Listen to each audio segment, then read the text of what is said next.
Welcome back to the channel, and here we are just doing a little update. Last year I did 30 days no charging at home, only using public chargers to charge my Lightning. And if you own an EV, and as anyone that does, we all charge at home probably 90% of the time. And this is the number one reason why chargers don't work. This is the number one reason why Ford Motor Company, General Motors, and all the rest of them don't put out chargers. Okay? Because we mostly charge at home. Mostly. So when you put up a charger, does it make any money? Does Electrify Canada, with the only one station in the entire city of Calgary, with 4 outlets, a 50, a 50, a 150, and a 350. That's what they have. They all say charge up to 150 kilowatt hours, but I hate to tell you this, they do not. Anyone that's used them has found out this the hard way, especially if you're plugging in to get 150 kilowatt hours. That means you put 150 kilowatts into your vehicle in 1 hour. Okay? Now, as you know, that last 10% charges very slowly. Okay, 10 kilowatt hours and stuff. That last 90% you're not doing. But up to 80%, you can pretty much run at 120, 130, 140 if it'll give it to you, but a 50 kilowatt won't. All I really get when I plug into a 50 kilowatt hour machine is around 42, 43, 44, sometimes a 46. But I get 45 in an hour. If your battery pack's 130 kilowatts, you're going to be there for 2.5 hours. You don't want to do that. So you want 150s. But there are no 150s. So why is this? Why where I live are there no 150s? Why can you not take the Trans-Canada Highway from end to end using 150 kilowatt hour chargers and just enjoy your trip? Okay? Every 3 hours you plug in, or every 4 hours, depending on the range of your vehicle. Why do Teslas do this? Teslas do not get 500 kilometers of range on their vehicles, even though they say they do. They come out with a Model Y, it goes 315 miles. It does not. I don't know anyone that owns one that has anything that ever goes more than 500 kilometers. But they got these Tesla superchargers all over the place, and they work. And they supposedly don't break down. But Elon Musk went and fired everybody the other day, and then I heard they're hiring some of them back, and then I heard, well, I don't know, so maybe they're going to start breaking. Because do they make money charging 70 cents a kilowatt hour? Because that's what Electrify Canada charges, 70 cents. I'm not paying $10 a month to use it once a month. Again, this is why public infrastructure for, I shouldn't say public, the infrastructure for charging isn't there, and why nobody wants to do it. You go and spend all that money to put a 150 kilowatt hour post in, say just one. It breaks on you all the time. I just went through this with Flow. For the first time in 2 years, I pull in at my favorite charger, and it's my favorite charger because of the location. If they wanted to charge, I would pay. If they put a 150 in there, I'd be really happy. It is perfectly located for what I do. Not most other people, but for me, perfectly located, and it didn't work. I called the 1-800 number. They did the reset thing. It didn't work. The people that run the charger, that put it in, were there and said, hey, we've called them. We can't seem to get it work. We did all the things they normally do, and it's still not working. And at the filming of this video, exactly 6 days after that, it still doesn't work. And I'm filming this on the long weekend, but I'm posting it later. What in the world is going on? How does Flow not get this fixed within hours? Hours, people. You can't wait days and weeks. The one over at Canadian Tire was broken for a month. Who goes there now? I don't even consider it. The old chargers, and I know I'm using places that nobody knows about, are a little down the road from the Innisfil charger, and they're always broken. And I risked it the other day because usually maybe one of them works. There's 2 ports there, and usually one of them works. And it's not the same one. They'll finally get the other one working, and the other one will break. How is this even a thing?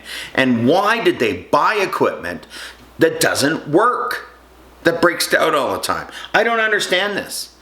I'm not buying crappy machines. We know which ones they are. We're using them. I don't need to be a professional. I mean, I don't know how these people go door to door to sell these things. And I know they're not going door to door, but you know what I mean. How are they selling them? How are companies buying crappy machines? I want a money back guarantee or I'm not forking over a penny. You telling me you want $50,000 for a single pole 150 kilowatt hour machine? Because that's the quote I got the other day. That's not even counting getting it installed and transformer, all the rest of it. These things are expensive as hell. And it breaks. Oh, we just sell you the equipment. We don't maintain it. That's a contract of, whatever a month. Nobody even knows about it, and they're not even getting used that much. But a long weekend is here, and guess what? People are traveling. These chargers are going to be using a lot, but guess what? They're all broken. That's why I always tell people, if you're going to buy an EV and it goes 500 kilometers on a charge, your round trip better be 500 kilometers or less. Because good luck with the charger working. Oh yeah, I could stop off at somebody's house and plug into a 120 outlet and sit there for 5 days. I mean, it would get me charged. Or maybe they have a dryer plug I can plug into. But I live in Canada, we don't put dryer plugs in our garages, so because washers and dryers are in the house, it gets too cold. So I don't have that. So unless someone's got one on the outside of the building like I do, I have it on the outside of my garage, anyone can come along and plug into that if they wanted to. As long as my truck wasn't there. I mean, if someone got stuck, I'd let them. It only runs 6 kilowatt hours. I haven't got the other one hooked up yet. That runs at 20. But charging infrastructure is not there. Our federal government wants to give money to charging infrastructure, and they did give money to charging infrastructure, and guess what? They put it in all in place. I'm not mentioning the company, and it never works. Never stop there.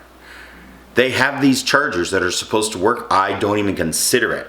I will go to flow chargers because they usually are working, and I will give them a 2 thumbs up or a thumb and a half up because I've only run into 2 problems with flow, Canadian Tire Flow and Innisfil Flow now for the first time in 2 years because I've had my Lightning for 2 years coming up in a couple of weeks.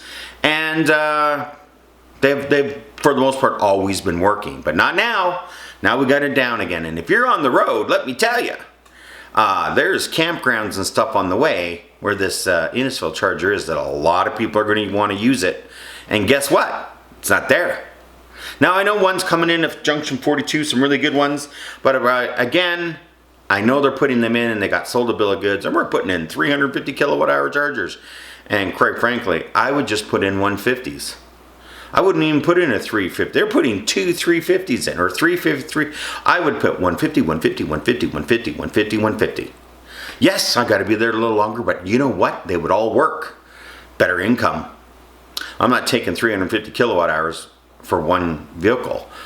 I can have 3 vehicles charging at 50 cents. I can get $1.50 $1.50 a kilowatt instead of just 50 cents, because if you only got one pole, one income source, I'd turn that into 3. I don't get it. Buy better machines. Make sure they work. I'm going to take a course, I think, and learn how to fix these things because they're always broken. And this is why EV adoption is stalled. Now, there are places in the world that have lots of chargers. Maybe San Diego or Los Angeles or something like that, or other places that a lot of chargers have been put in because there's, maybe 10 million people living in a small area. So more chargers are going in.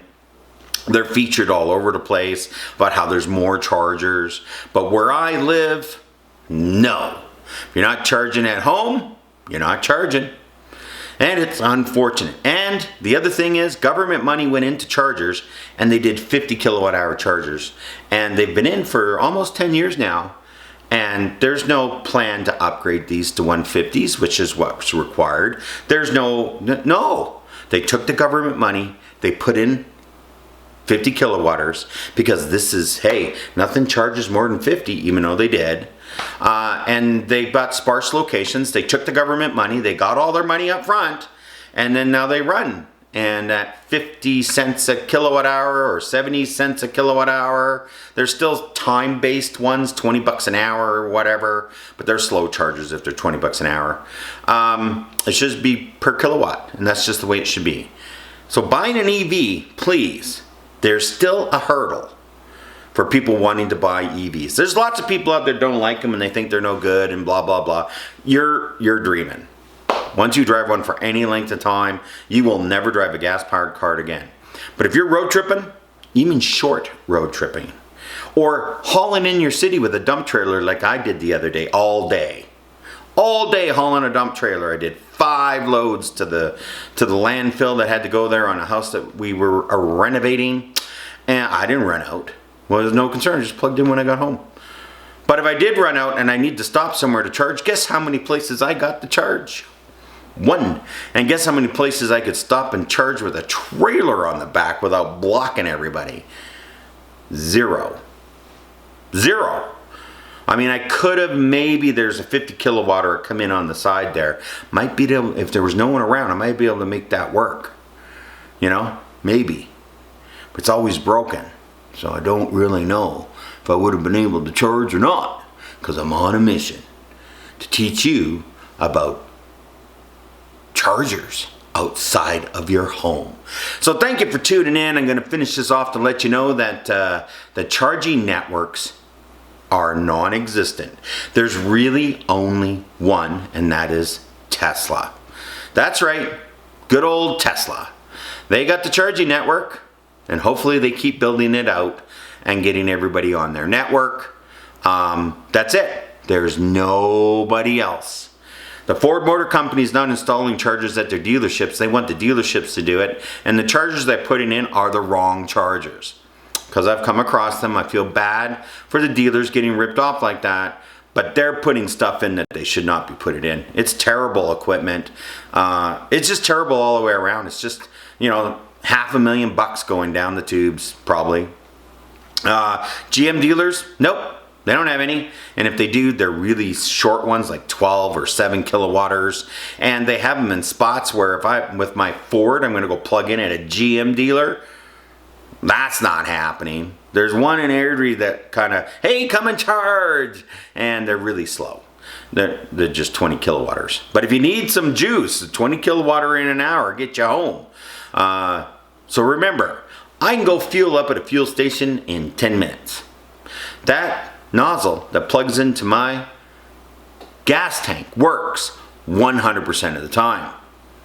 Never not works. Ever go to a fuel station and a pump not work? I think it's happened once in my lifetime. They always work. They always work. Charging stations. Plug in. No connection. Can't initialize. Call a number. Doesn't work. Tap and pay. Doesn't work. Go to a gas station and put gasoline into your car and go tap, plug, start. I've never not had it work. Ever. And you gotta pay for your fuel where I live before you get fuel, as it should be everywhere in the world.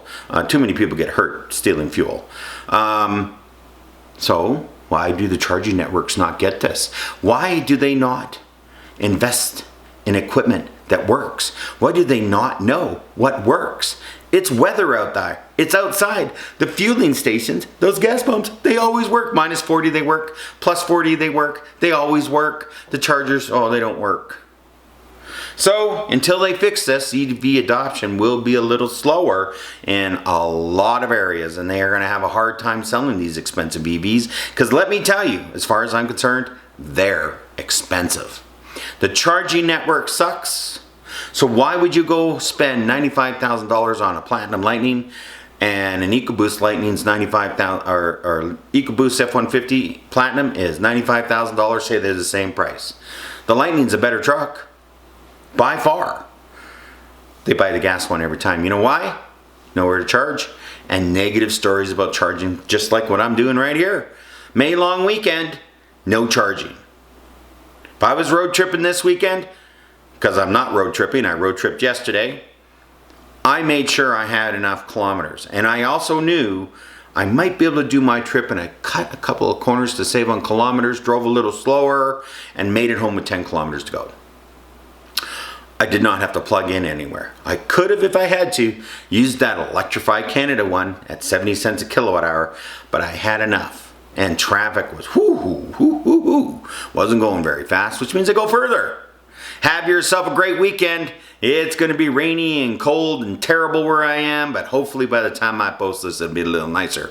Get my carrots growing in the garden. I'll see you in the future.